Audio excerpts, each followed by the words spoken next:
My name is Audrey, although a lot of people knew me by my TikTok name.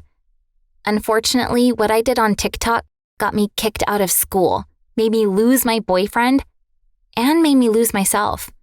Growing up, I never imagined I'd have anyone looking at me.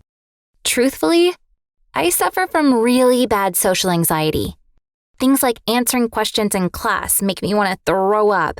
My hands shake, my head spins, and I feel like bolting out of the room.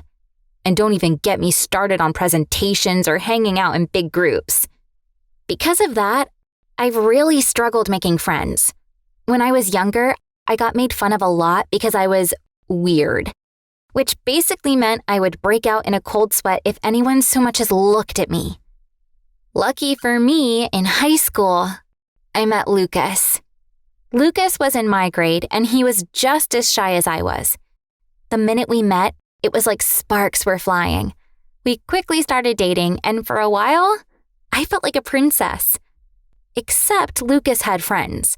He hung out with them a lot, and it made me feel a little empty because I didn't have anyone.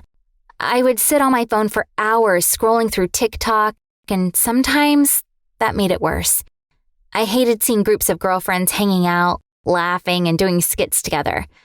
Feeling especially bad one night, I decided to make a TikTok of my own. The TikTok was a little skit about my social anxiety and having no friends. I thought it was a little funny, so I put it up and went to bed. When I woke up in the morning, the first thing I saw was a ton of follow requests on Instagram. I panicked for a minute, thinking someone had made a mean meme of me or something. But I didn't see anything else. When I opened TikTok, my mouth fell to the floor. I'd gotten 1 million likes in just a few hours, and 4 times as many views. There were thousands of comments from people, even popular TikTokers, telling me how funny I was and how they'd be my friend. I jumped up and down. I seriously couldn't believe that many people connected with me. I made another similar TikTok that morning, and it started taking off just as much.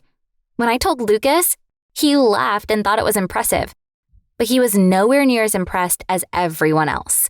Suddenly, the popular girls at school wanted me to sit with them. Some of them were begging to be in my next TikTok, and others tried to get me to be in theirs. For once, I was liked. And honestly, I wasn't dying of my usual social anxiety. I'd gotten such a confidence boost from the video that I felt like a totally different person. I kept doing more and more videos, and within a week, I had that sweet, sweet blue check. My followers were climbing consistently. Whenever Lucas and I hung out, I did my makeup so I could do a video. Whenever my comedy videos didn't perform, I just did a dance video in between.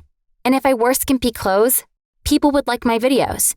I know it's not right, but it's just the way things were working for me. Lucas started getting concerned. He told me I was too focused on my fame and I was acting a bit too obsessed with my appearance. I was a little upset that he said that. He'd always been on me about getting friends and interacting with people more, and now I was. He got quiet once I started getting money. I was getting endorsement deals left and right, making more than my parents even made. TikTok started becoming such an important part of my life that I barely had time for Lucas. Things came to a boil when I went to collab with another popular creator one Friday night. The video went great, but when I got home, Lucas was sitting on the front steps with a wilted rose.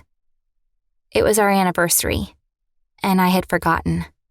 Lucas looked heartbroken, and I felt bad until he opened his mouth. "This isn't you. I don't know who you are anymore.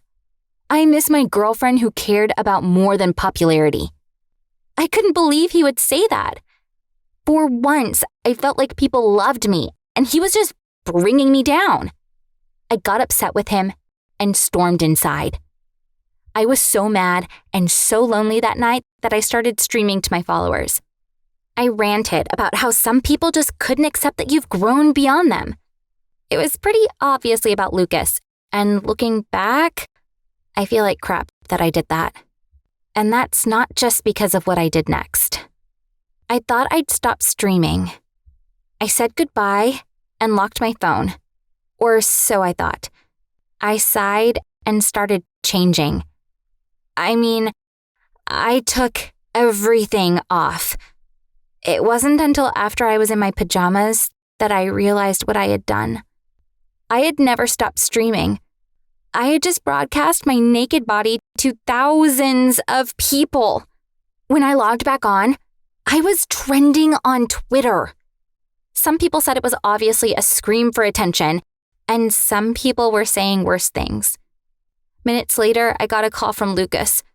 I apologized over and over again, telling him how embarrassed I was. And he said he wanted to break up with me. I told him I hadn't meant to show my body, and he said it wasn't about that. He didn't know when I became someone that ranted about our relationship for views, but he didn't like it. He didn't like who I was anymore. And just like that, I was single, my nudes were online, and I was about to be in even bigger trouble. I arrived at school the next morning, and everyone was staring at me, whispering about me. Suddenly, my social anxiety was back, and worse than ever. At lunch, the popular girls invited me over. They all desperately wanted to do a video with me, and I refused. One of the girls, Maria, rolled her eyes and told me if I wanted to save my career, I would. I sighed and did a short little video with her, just lip-syncing to a song. It felt fake and terrible, and my hands were sweating, yet again. When I got home and saw the TikTok, my heart shattered. The caption said, "Look who wore clothes today." It dawned on me for the first time that those girls didn't like me. They didn't even know me. They were just using me for views. I was so frustrated, I live-streamed again that night.